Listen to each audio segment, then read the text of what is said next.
I was at a friend's house recently and I saw a television show wherein some guys had picked up a beat up old car and were restoring it and making a TV show out of it. Apparently, it's like a whole TV show with 4 or 5 guys, and you can get, I don't know, 44 minutes worth of content, removing rust, doing some welding, installing a new steering wheel, that sort of thing. And I thought, there's gotta be a way that I can put some content on the internet with me hotting up this silly little toy.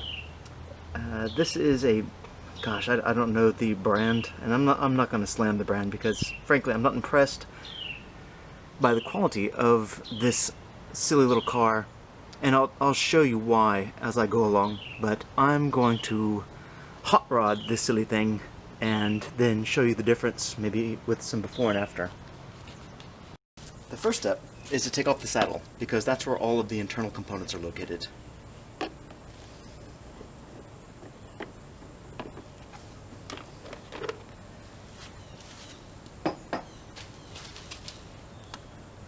Now, as you can see, there's really not that much going on. Somebody's already been in here before me. Looks like they put on some Gorilla Tape after fixing this connector. But back here is your motor, obviously. There's a battery up here. There's some component here that's probably a thermistor of some kind. And yeah, let's see what we can get going.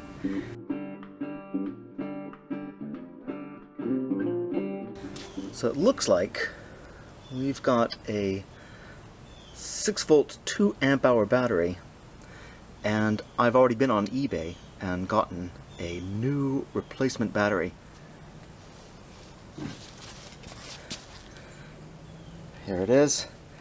It's going to be 6-volt 12 amp hours, so 6 times the energy. Let's see if I can get you zoomed in. There it is. So 6 volts 12 amp hours versus this silly thing, 6-volt 2 amp hours. Let's get this poor thing installed. I've got a pretty good idea of how it's going to fit in there.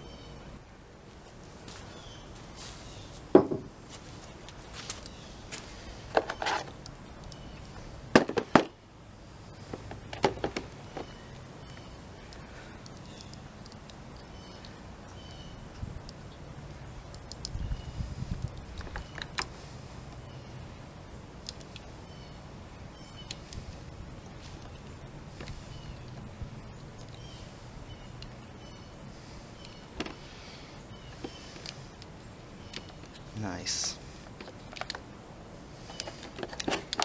Now, I don't want this packet to block the battery when it's inserted, so I'm actually going to put the red pole in the back, this positive pole back here, and that'll just hang off the back, just like that. What I've done is cut a notch in here with my soldering iron, such that the saddle will actually fit over the new battery that rides a little high there. You can see it's riding proud about 1.5 inches above the body of the car, and this saddle will sit in here so, and when that screw's in place, it'll hold a little tension on top of the battery to keep it from shifting around. Let's see how that works.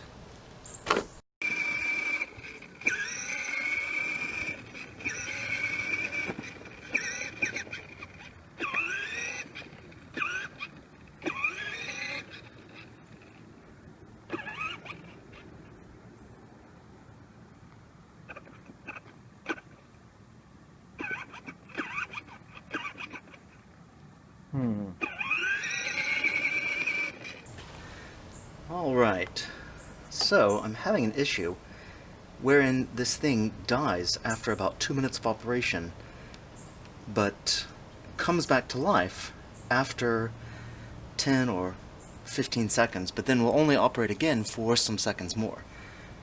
And I suspect that what happened is the manufacturer installed a electric motor that is underrated for driving a 20-pound child up a hill for some seconds without burning out.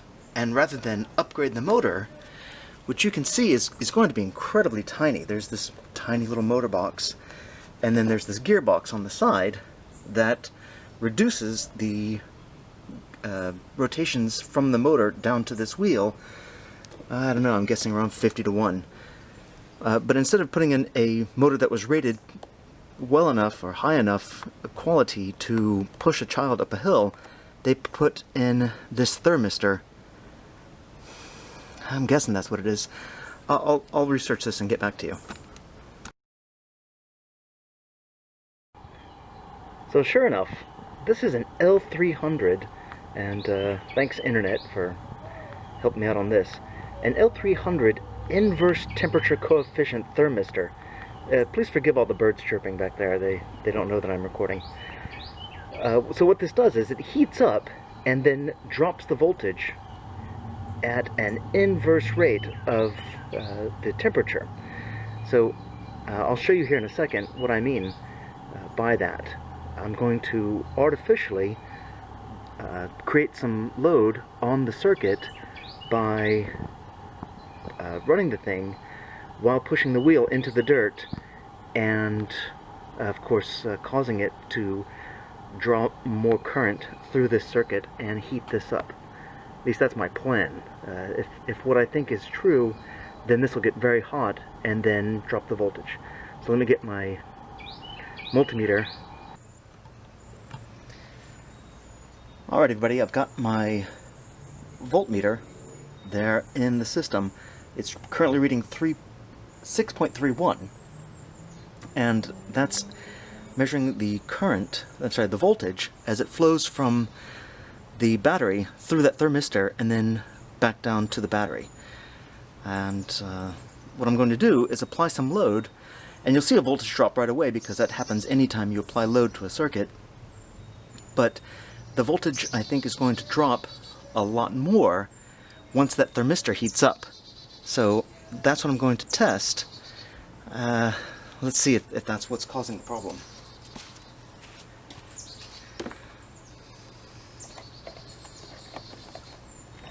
It's not going to get any better. Sorry, guys.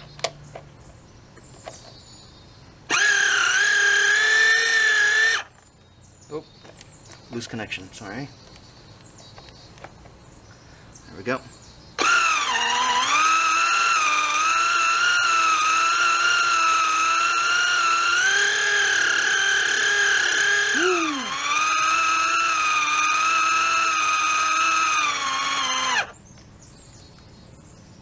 Woo! Damn, that is... Heck, that is hot. That'll raise a blister on your finger. So, without taking my finger off of the button, the thing died because the voltage just dropped a little too far as a result of the thermistor kicking in. So after a minute, the thermistor's... Oh, that's still really hot. The thermistor's going to cool down. It's going to let the voltage flow through again, and the thing will start working again.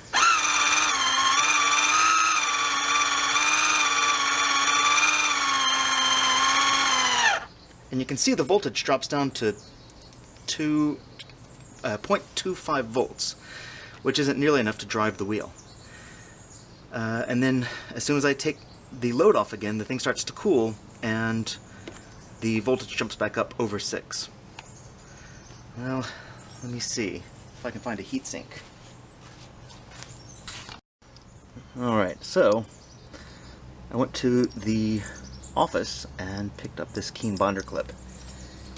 Now this should provide enough pressure on there, because there's going to be a direct corollary between the amount of pressure on the thing, on the thermistor, and the transfer of heat. And it's got enough surface area, so that might help some. Let's see.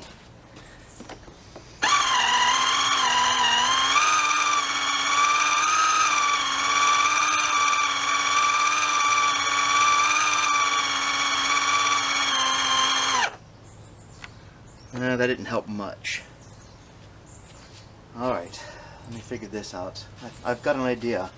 So, since my daughter can't really enjoy this thing while it is self-regulating the temperature inside and dying every so many seconds, only to be revived after some seconds more, only to die again, I've decided that there must be a way to dissipate the waste heat that is causing it to die. Certainly an easier way would be to bypass the thermistor and just hardwire the engine, but eventually the engine would burn out because it really is a piece of garbage. So after much consideration, and having gotten away from installing a 50mm or 80mm fan right in here on the inside of the device, such that no tiny fingers can get inside and be nicked by fan blades, I decided to mount it right on this panel. So this keen thing, it'll pop right off, and if I install an exhaust fan here on this panel, it will draw air in from the front up in here all the way through this chamber under the saddle where the thermistor and battery are, and then through the motor box, and then out of this panel. So let me get started on disassembling this.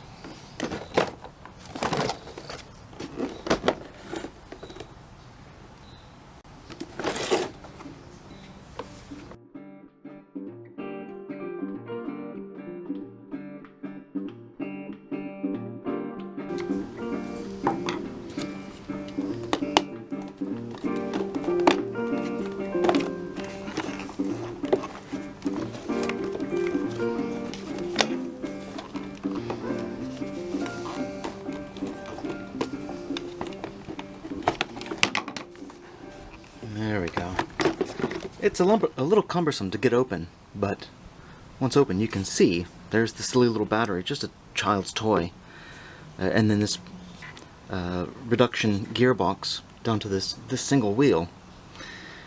And some wiring for the charging cable and a few other things. Alright, let me clean this up and set it up right so that we can see what we're doing. So here we see the thing as it looks from the behind, and the plastic panel sits on there just like that, just to keep dirt out and hold this plug in place. And the plan I have is to exhaust the air here, which would draw it in from here across the motor and then out this exhaust. Let's see how we can place this on here. I'm thinking, since I'm going to wire this in here somehow, I'll put the wire off this direction and exhaust just off to the side, and I'm going to put it off center in case I feel like putting another fan right there. So let's figure this out. I can come down this way a hair, but what I don't want is to have this blocked when it's up against the back of the car. So I think right about there is going to be fine. Let me mark my holes.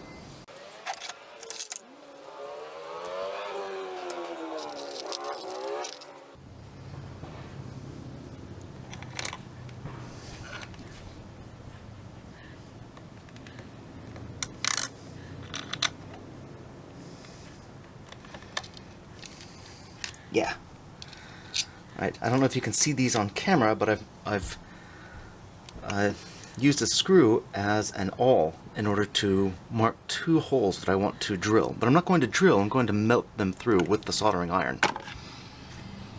And the reason I'm doing this is to leave additional material that the screw can bite into when it's being installed.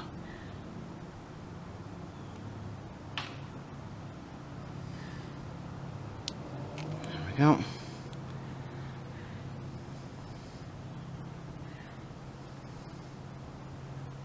There we go. Okay.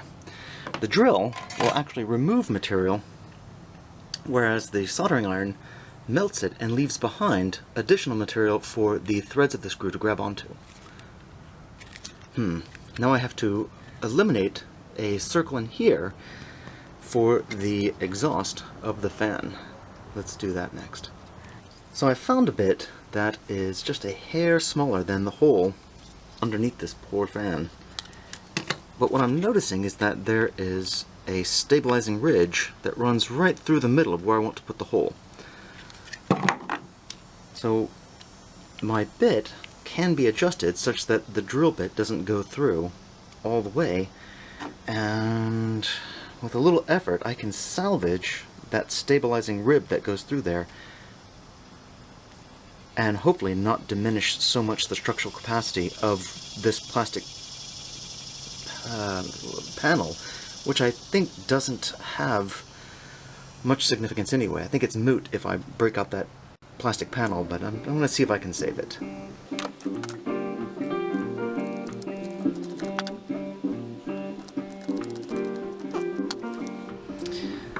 Alright, so I'm going to take the pilot bit right out of the tool and see if I can do this accurately enough on camera without being too embarrassed.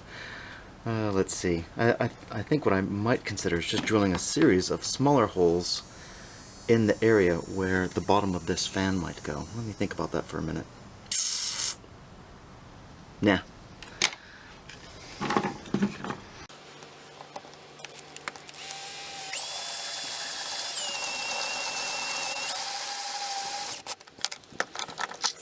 Alright, so that scored it pretty well. I think I'm going to finish off the rest with the soldering iron.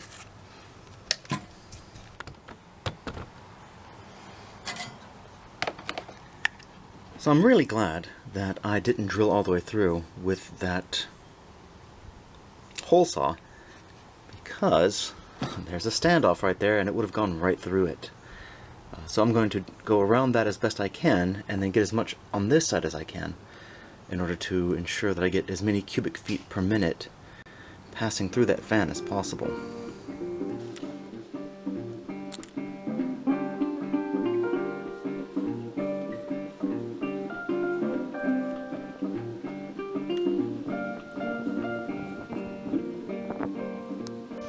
You just have to be patient.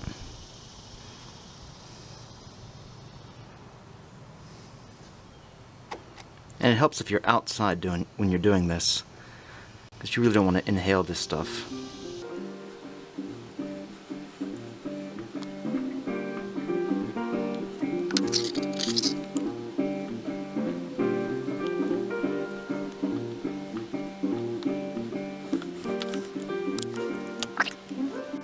That'll stick right onto your fingers if you're not careful.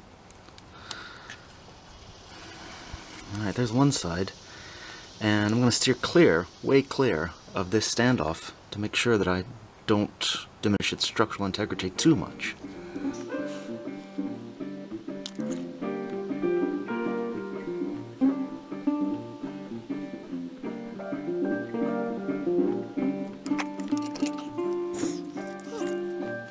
So now I'm going to clean this up a little bit. Get that bit out of there. And clean up around the edge.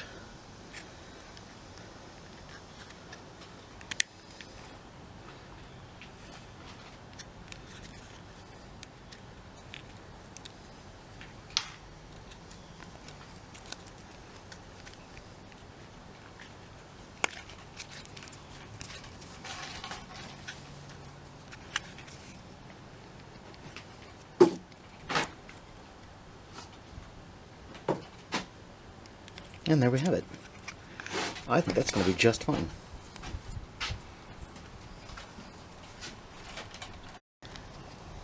So the fan sits down on these little pips that I made with the soldering iron just right, just like that. And it's off-center, that is, the hole under the fan is off-center from the middle between the two screw anchor points, which isn't a big deal.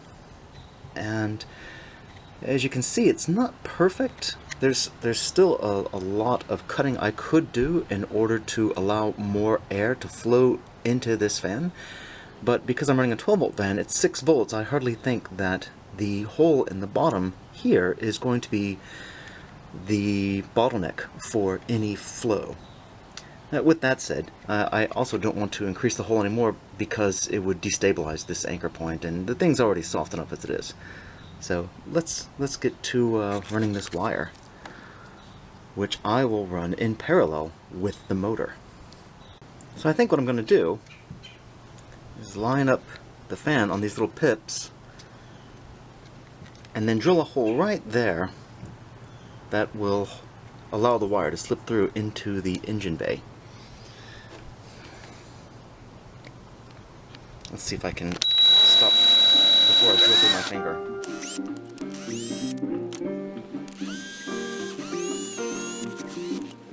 Perfect. Just clean that up. Actually, I'm going to leave some of that schmutz right there, and that will help insulate the wires going through so that the fan isn't drawing air from outside and then just right back out. I just have to nip these wires off, or this connector.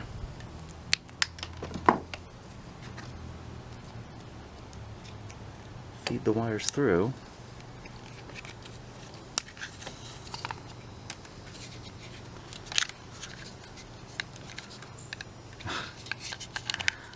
There we go. Alright, and you can see there's almost no lost air. I think I might just create a gasket with some caulk or some glue to prevent air from entering here, although it's probably moot. There's probably not much of a barrier for air where this panel sits over the engine box. So it's moot. But this will do enough, I think, to draw enough air through there. I've also noticed another thing that's going to be an issue. The screws that I have are a hair too short to go all the way through the fan and then bite into the panel well enough to hold it in place. So I'm going to have to bevel the anchor points just a little bit. Now a lot of guys, they won't have this beveling tool, but I tell you, you need to get one if you don't have one. It's so much better than trying to put a really large bit into your drill and use that to bevel out the hole.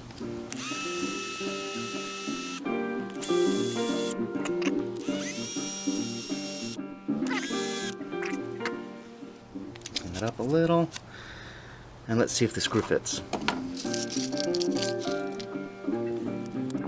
Yeah, that'll bite plenty of the panel, especially since I created that pip with the soldering iron. See, it goes a couple more millimeters. Yeah, that'll be fine, and it looks a lot nicer when it's beveled and sitting flush that way.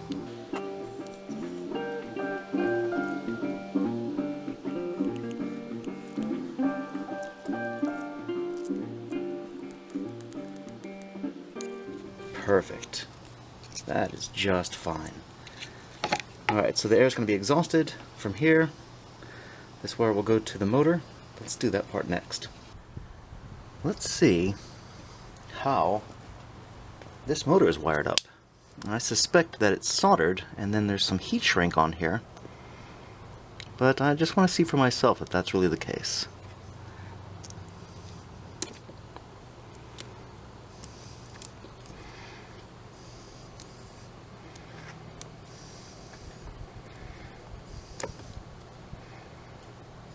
Yeah.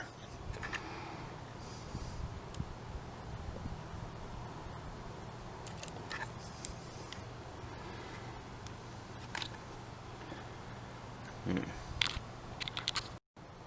you should get a better view of it now. Sorry about that camera angle from before.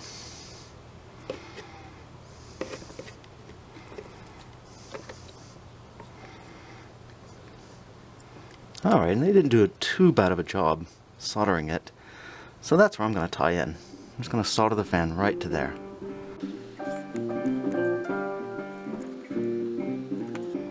Alright, so we have obvious red and black. Let's commence to soldering.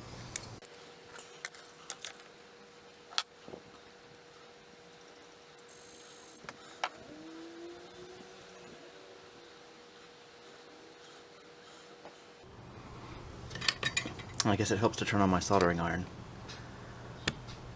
That's going to take a while to warm up. I'll be back. So I took my soldering iron in the house, where it's not so breezy, and tinned the leads on that fan. I'm going to add a little more solder to this joint.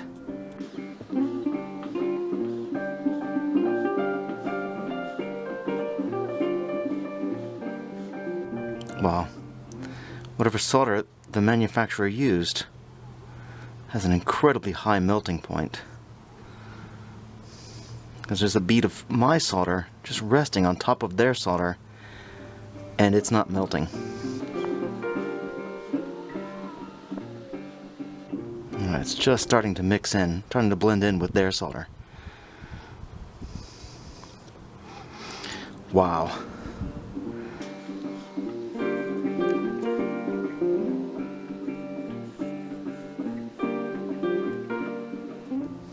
God, this... I don't know if my soldering iron is just garbage or if it's so windy outside that it's affecting the productivity of my soldering iron, just cooling off too quickly. I'm having a really hard time getting any work done.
Huh. That was a lot of effort. God. The least we can do now is test it. Let me see if I can get you zoomed in while we test. Oh yeah. That's running just fine. That is just fine. Perfect. Sweet. Alright, there's one more thing I want to do before I close this thing up. And that's figure out how to get the wiring from the port here to go directly to the battery. So I don't have to take the saddle off and put the battery charger on there every time I want to charge the thing.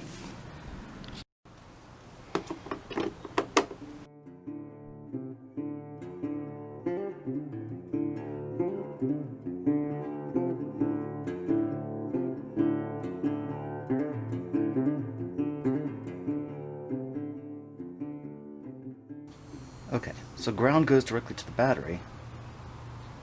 Almost. What a weird thing. There's a lot of resistance between the ground on this connector and the battery.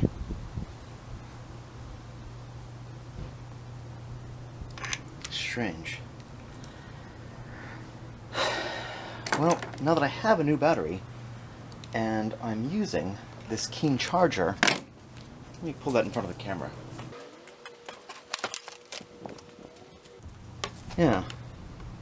So, I've been using this device for a long time. It's 1.5 amps. It's an older but goodie. What do you say? Oldie but goodie?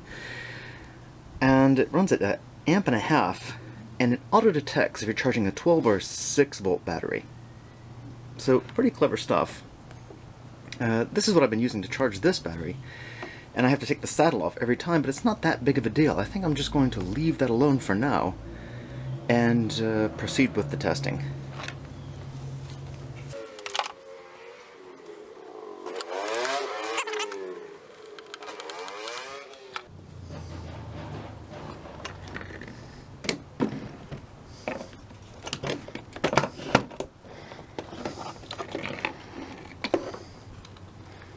So this device, or this part of it, tucks in here, and because the battery is now in the way... Oh, no it isn't. Yeah, let me pull the battery out of the way.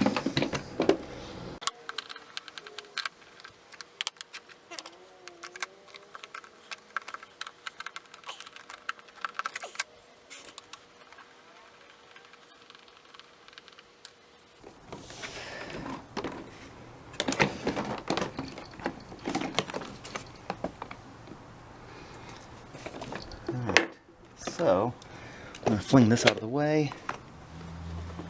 to this side. I'm going to tuck this wire in here. I'm going to take a break. Alright, I've had a nice break. So this panel is going to sit down on the back of this device, just like this, with my cable tucked in nice and neatly. Just like that. And then my wire's going to tuck in that hole there. And then this tongue, I don't know if you can see. Yeah, you can see. This tongue is going to go inside the car, like that, and everything should slide into place. There's a little bit of give, a little bit, there, and then it's all back together.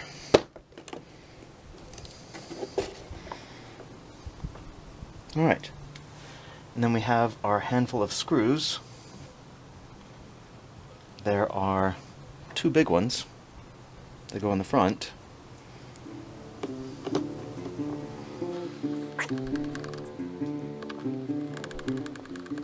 And then four small ones that go in just like this.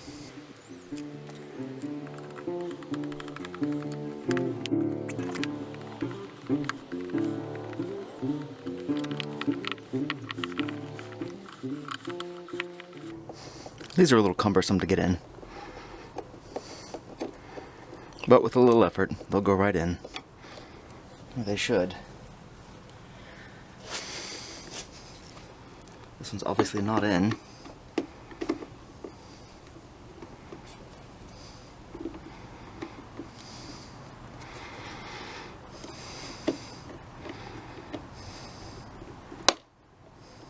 There we go. That one's in for sure. That one's obviously not. So there's something wherein the standoffs don't sit down just right. You have to snap them to make sure they snap into place. Whew.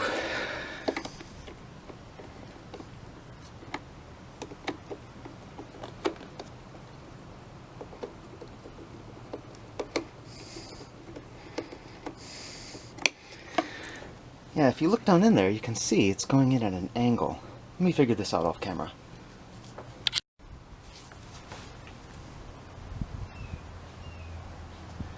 That was it. I just had to back this screw all the way out, make sure that it was straight and lined up correctly, and then tightened it up right up.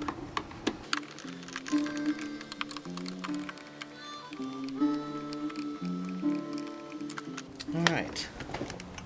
Cosmetically, that looks the same. There are no cosmetic defects, but there's one more thing I want to do before I turn this over. I'll be right back. Now, because I don't want any air to come in through this axle point, this actual axle, God, I don't know what you call that, I'm sorry guys, or through here, these little vent holes that have already been covered up partially by the manufacturer, I instead want all of the airflow to come through these two holes down here. One under the saddle anchor point, and then one that's just a hole for this wiring harness. And then flow through the battery compartment, through the engine compartment, and then out through this goofy fan. So I'm going to put a piece of tape over the axle holes and these other vent holes.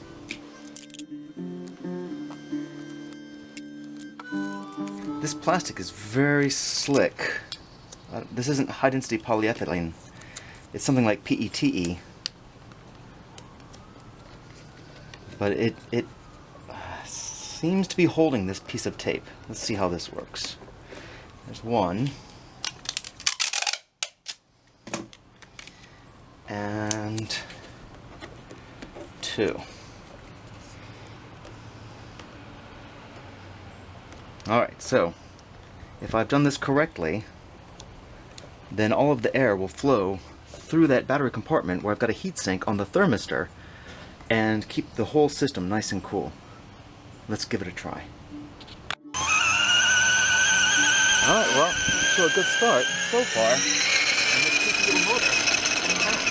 Just blowing away. Let's see how this works.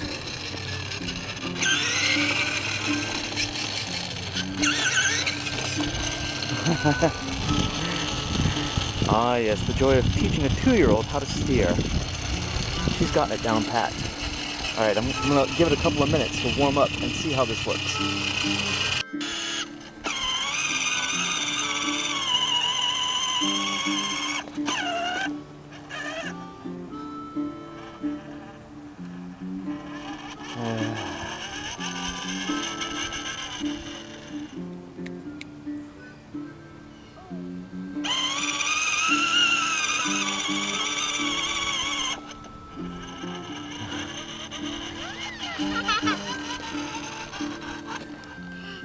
She's actually taking her finger off the button and allowing the thing to roll backwards. Okay, I thought that my experiment had failed completely, but no, she's just playing. Let's give it a minute. We'll let her play a little bit longer.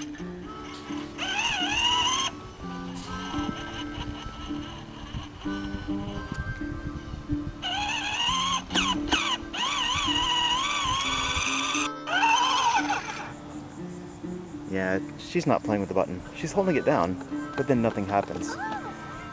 This poor thing is a piece of junk. Alright, back to the drawing board.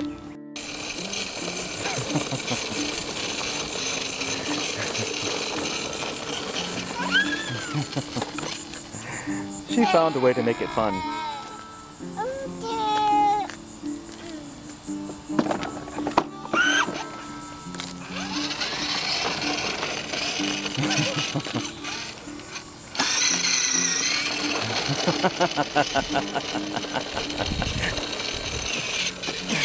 That girl ain't right.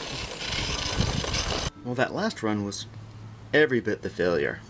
So what I've done is I've wadded up some aluminum foil, wrapped it around the thermistor, put on a pair of old hurricane clips as a makeshift heatsink, and they're old and I just had them laying around, and then put the binder clip back on there and pressed it real good to make sure that there's a good thermal connection between the aluminum foil, the thermistor, and the binder clips. So we're gonna see.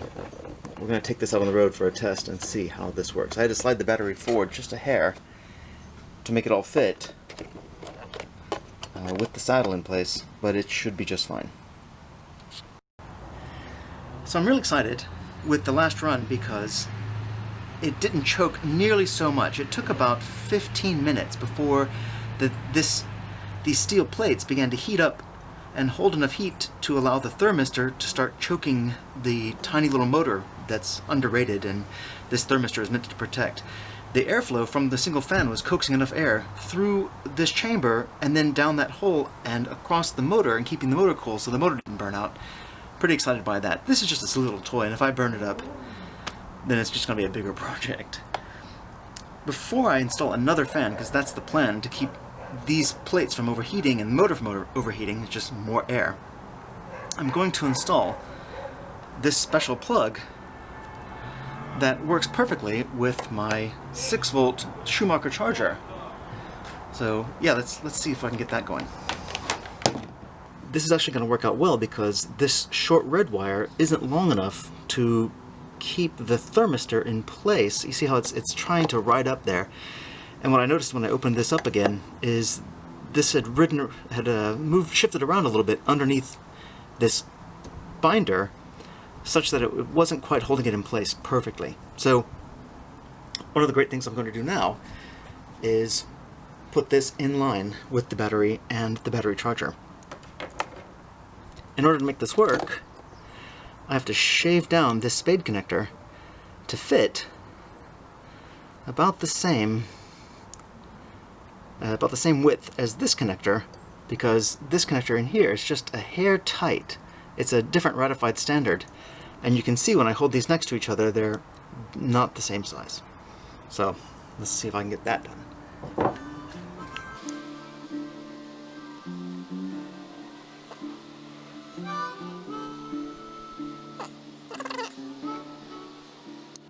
Oh, it worked. So I sheared off just a little tiny piece off the edge there, and that looks like it's almost exactly the right width, maybe just a hair wider. But it does fit in, and with a little bit of pliers work, I can crimp down this connector to make sure it holds this one tight, this spade bit connector.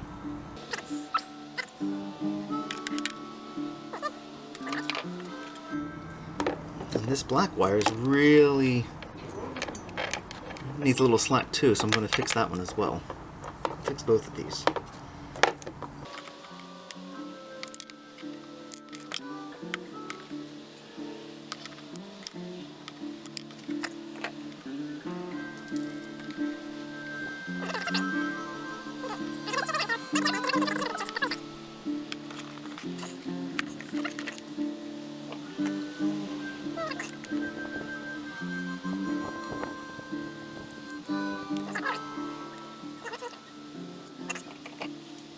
Now this spade connector is a hair bigger than this one, but with a little crimping, I can get it to go on there nice and tight and make a very good connection.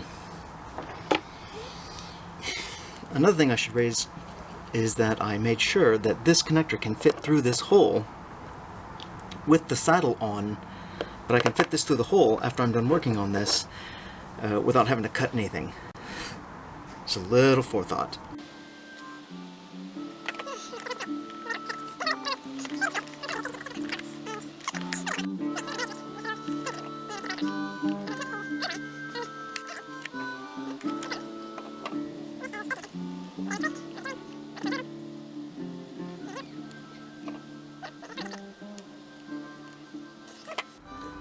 That's a good connection there, although this connector is loose. I see. So what's happened here on this battery is you have two terminals. One is your regular ratified standard and one is small, so you can't wire them backwards. That makes good sense.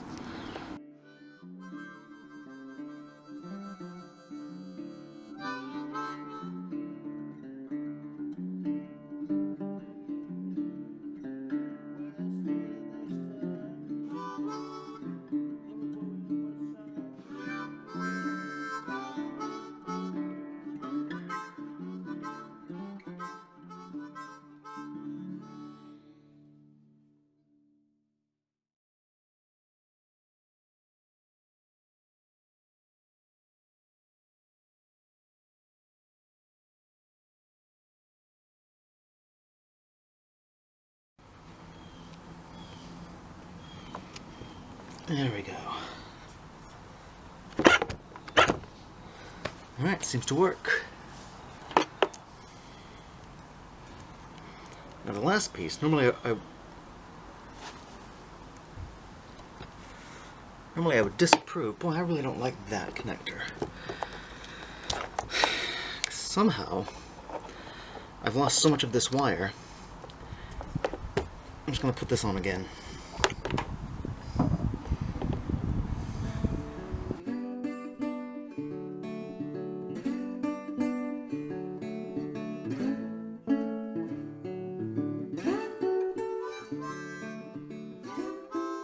So I got my positive over here on the positive for my charger and the negative on the negative, and then the negative is still wired off to the negative source and the positive goes off to the positive going toward off to the engine, and at some point in between there is this switch up on the handlebars.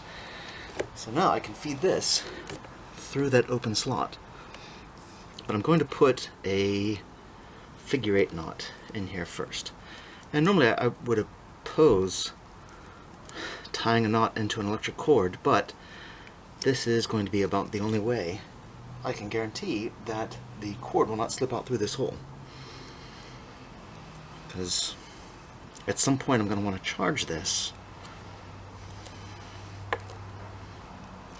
and I'm going to be tugging on it in order to get the charger on there. I need a much higher bench. This is bad. This is wear your back out. Alright, so the charger is going to go right through this hole, charging cable. And that figure 8 knot's going to keep it from slipping through. And this will sit here just under the saddle, this wire. Let me put the saddle in here and see if I can get this thing charged up.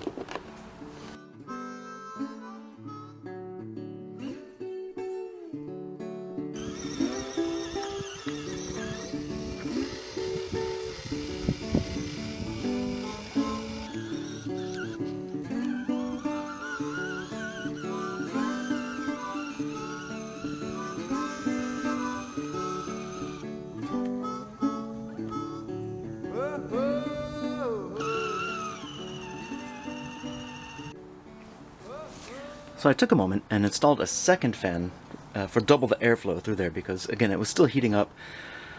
If I can just disperse a little more heat, I think the thing will operate just fine. I've left this inverse temperature coefficient thermistor in the thing to keep the silly little motor from burning out. A motor in a child's toy, it's so small you can hide it inside your closed fist.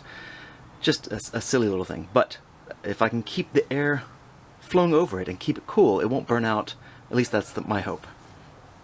The next thing I want to do, the final thing really, is somehow lock these wheels together, because when this turns and you're out there on the road and this one's turning at the same time, it actually turns the axle. The axle turns freely in this plastic box. And so what I want to do is fix this wheel to the axle and then fix this wheel to the axle so that the motor drives both wheels. It becomes two-wheel drive instead of one-wheel drive, which if you've walked behind one of these things with a child on it, it gets stuck all the time because one wheel or the other is not turning. Since I don't know what's under this cap, I'm just going to pry it off and find out. At least that's my hope.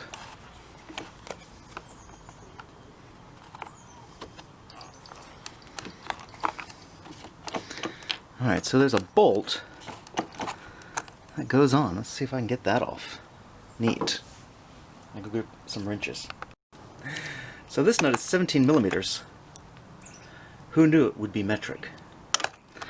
And I'm going to grab onto the shaft with my pliers to see if I can coax this thing off.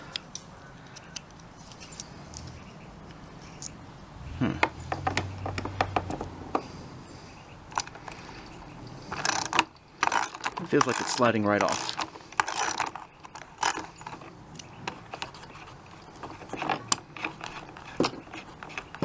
Alright, and it's just an old lock nut with a plastic washer, pressure washer built in there to keep it from slipping. And that wheel slides right off. Alright, so there's a nut. I'm going to save, there's a washer. I'm going to save that washer. And it looks like there's a sleeve that runs most of the way through. Neat. I guess that's key to keep this from slipping. I don't know what that knob is for. But I bet if I put some Gorilla Glue in this hole... Oh, wait a minute. Oh, there's a bearing in there. Let's see if that comes out. Alright, so there's a bearing, a plastic bearing, that comes right out. That's going to be cumbersome. What's at the other side? Alright, there's no bearing at this end, so I think a dollop of Gorilla Glue in here is going to fix this wheel to the shaft. Let's give that a try.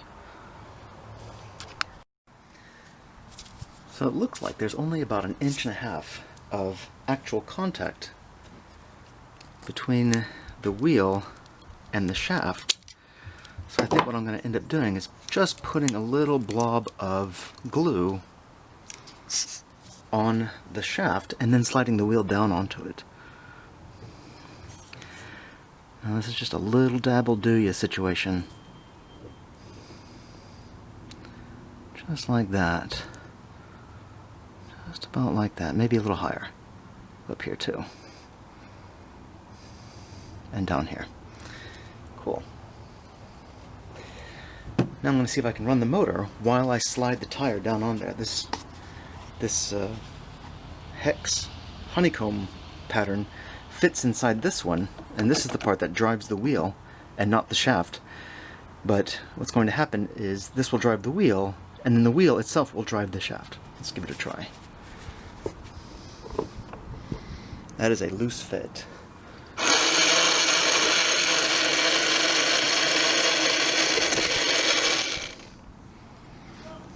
Alright, so if my calculations are correct, that will slather a nice layer of glue on the inside of the wheel and on the shaft, connecting the shaft and the wheel itself. And then I'm going to put another little bit of glue on the shaft here, right about there, and on this bearing, the purpose of which I don't know, but it's really moot. And that way, none of it gets on the threads, and none of it gets to where we don't want it to be. Just about like that. Cool. Let me see if I can turn this. Yeah. Get that glue spread out in there real good.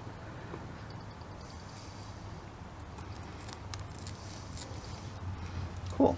Alright, now I'm just going to wait for that to dry. Well, this glue's sure taken its good, happy time, so I am going to get started on the other side.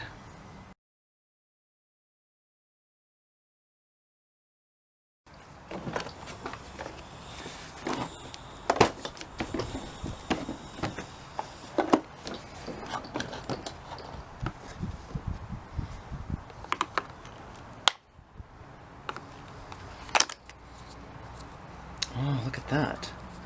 This one has 3 tabs instead of 2, which makes me wonder if this is supposed to be a different style, or if I just didn't notice that there were 3 tabs on the other one. I just didn't notice. There are 3 tabs on each. Alright, this one has 2 washers and 1 hubcap. And it appears to have the same situation where there is a... Oh, no, it's a little different. There is a grommet on each side. Like that. So I'm just going to put glue on the shaft and on this wheel in the same place. Let's see if I can get that to work.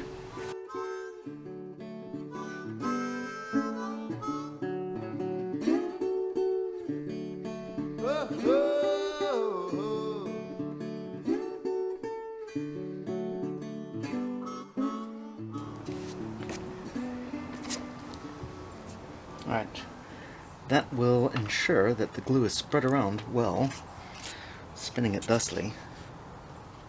Wait a minute. Oh, I just realized I didn't put glue on the other side.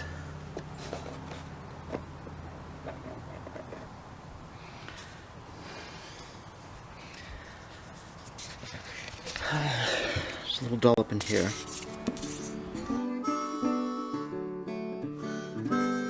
Alright, gotta avoid getting this on the threads. There. Alright, I missed the threads.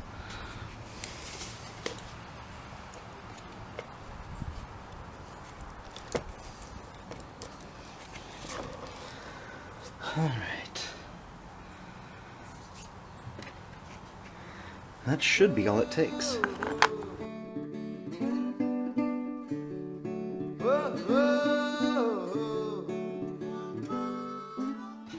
Alright. Another thing that this thing has a hard time doing is getting up hills or over grass because this wheel, this rubber bit, slips. So I'm going to put a little Gorilla Glue in there as well.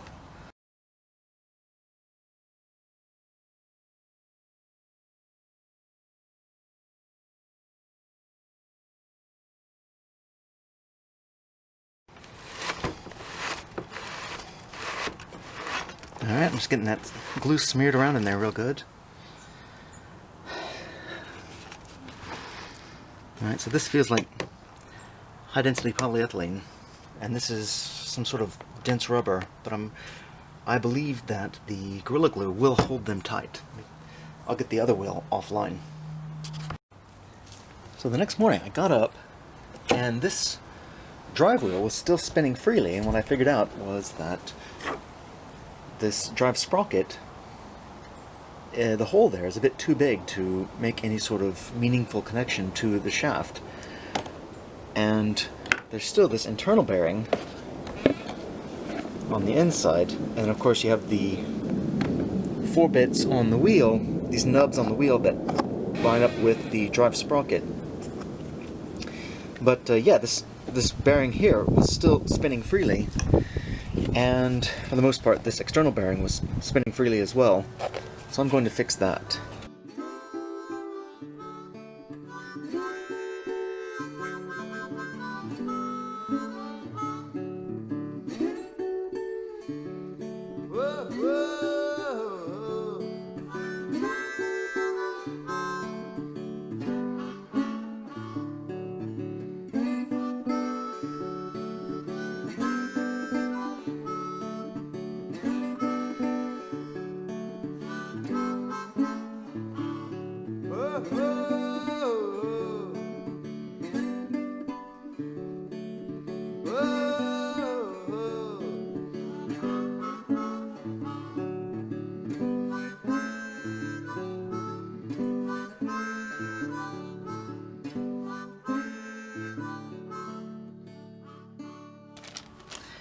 Alright, dads, here's where I finalized my design for the heatsink on this thermistor. What I ended up doing was picking up a piece of aluminum, a heatsink specifically. I got a bunch, but because I'm doing a bunch of other things.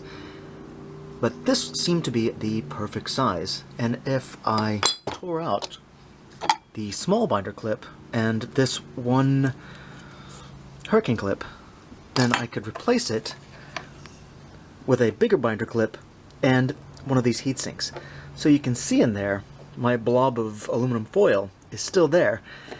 And frankly, I think I could have done the same thing with a big giant blob of aluminum foil fanned out such that it increased the surface area on the thermistor and dissipated that heat. But I had this heat sink laying around and this fat binder clip and this hurricane clip, so I put it in. I'll put the saddle on and show you how the battery charger works.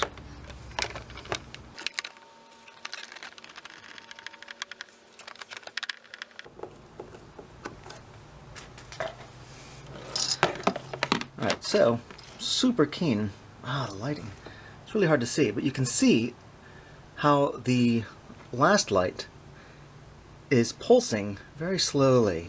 It's really a neat design to show you that the battery is in fact charged. So, here, let me show you how it's connected underneath.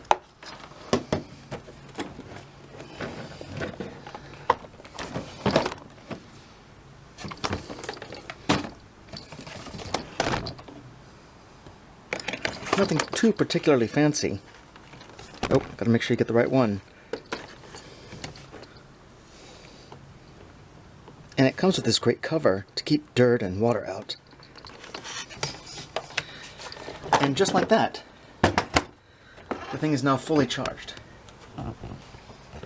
Alright, let's take this poor thing for a test spin and see how it works. Alright, it is a beautiful morning in Pensacola, Florida, and the daughter is getting excited about riding around on the Princess Quad. I've juiced this thing up. It's got a fully charged battery and is ready to go. And here on the handlebar you can see a hose clamp that I'm going to put over the button. I discovered that the daughter, she's not pushing the button hard enough. She's just putting her thumb on the button instead of pushing it hard, which causes the thing to run intermittently. So I'm guessing that previously, in addition to the inverse temperature coefficient thermistor opening the circuit and keeping it from running, she was also pushing the button intermittently as well. Let's see if I can get her started.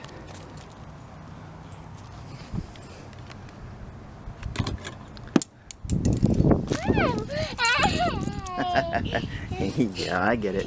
Hop on.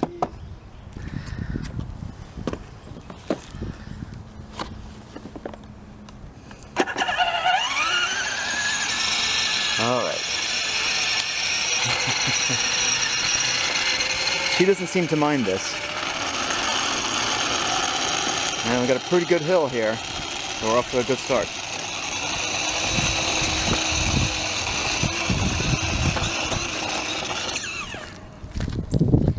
Alright, still not enough torque to get up that little bump.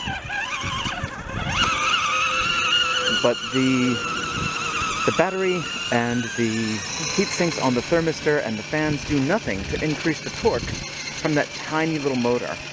It's just stuck. That's just never going to be improved.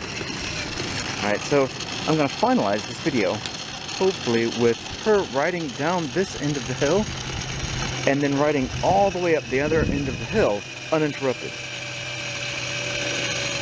Let me back up a hair. There.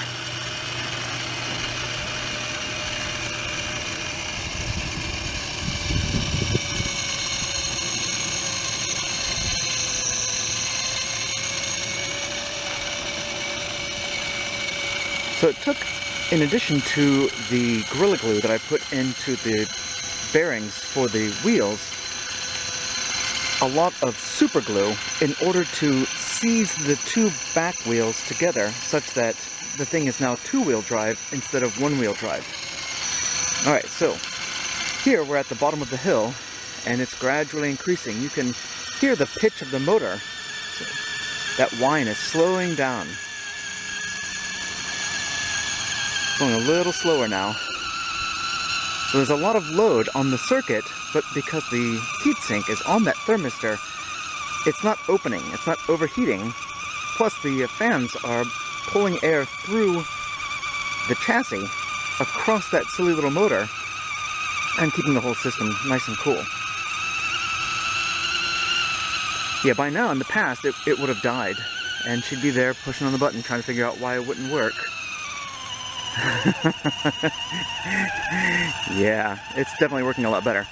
So the 12 amp hour battery that replaced the 2 amp hour battery certainly improves the longevity of the fun that you can have on this device.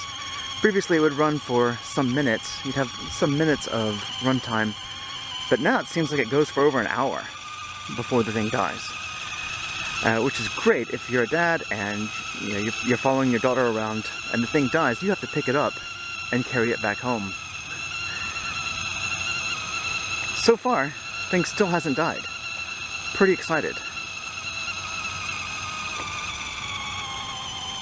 And it's definitely torquing up. You can hear that poor little engine, the little engine that could.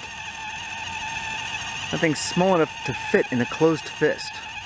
And because the gearbox reduces the rotation down so much, that little tiny motor can drive this thing with a child on it up the hill. So far, so good. And we've got a pretty good route set up through the neighborhood, so that's gonna be a lot of fun. Same route every day, and we stop and we get candy and we visit with friends. But yeah, the thing is definitely a lot more fun for her now. Well, I sure learned a lot making this video, and I hope you did too. Thanks so much for watching.